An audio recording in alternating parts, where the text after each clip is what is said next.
जम्मू कश्मीर के कुलगाम में बीजेपी जिला जनरल सेक्रेटरी आबिद हुसैन की गाड़ी नजरातिश कर दी गई है। खबर के मुताबिक नामालूम अफराद ने आबिद हुसैन और इम्तियाज अहमद डार की गाड़ी में बोनीगाम के मकाम पर बीती शब आग लगा दी।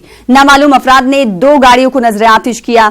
एक गाड़ी बीजेपी जिला जनरल सेक्रेटरी कुलगाम की और दूसरी इम्तियाज अहमद डार की, जो कि मकामी है। पुलिस मामले की तफ्तीश कर रही है। श्रीनगर में था पूरे नाइट को, कुलगाम डीसी ऑफिस से निकलते ही तो रात को मुझे कॉल आया कि आपकी गाड़ी को नजर आतिश किया गया।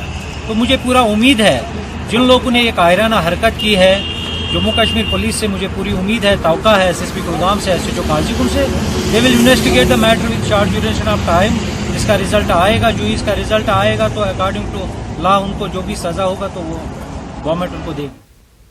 दिल्ली में बढ़ती फिजाई आलूदगी को देखते हुए दिल्ली के वजीर आला ने सरकारी स्कूलों में मास्क तकसीम किए हैं। वहीं अरविंद केजरीवाल ने दिल्ली की आलूदगी के लिए हरियाणा और पंजाब हुकूमत को मौरूद इल्जाम ठहराया है। अरविंद केजरीवाल ने कहा कि पंजाब हरियाणा में पराली जलाने की वजह से दिल्ली की फिजा आलूदा हो रही है।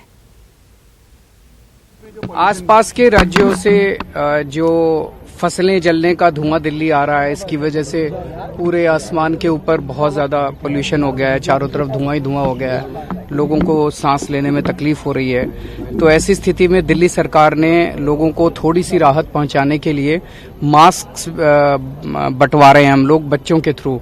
दोनों प्राइवेट और सरकारी स्कूलों के बच्चों को एक एक पैकेट दिया जा रहा है हर बच्चे को। उसमें 2-2 मास्क हैं, एक फैमिली को 2 मास्क भेज रहे हैं।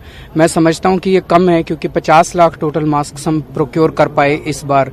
उससे ज्यादा अवेलेबल ही नहीं थे मार्केट में, उससे ज्यादा मैन्युफैक्चर ही नहीं हो पाई इतनी जल्दी। अगली साल कोशिश करेंगे, अगर भगवान ना करे अगली साल पोल्यूशन हो, लेकिन अगर जरूरत पड़ी तो ज्यादा प्रोक्योर करेंगे। लेकिन इस बार इतने मास्क हम भेज रहे हैं, जिसको सबसे ज्यादा जरूरत हो परिवार में वो मास्क पहन ले। और मंडे से ऑड इवन है, मंडे से सब लोग इसको ऑड इवन को फॉलो करें। हम नहीं चाहते कि किसी पे भी मंडे को फाइन लगाने की जरूरत पड़े।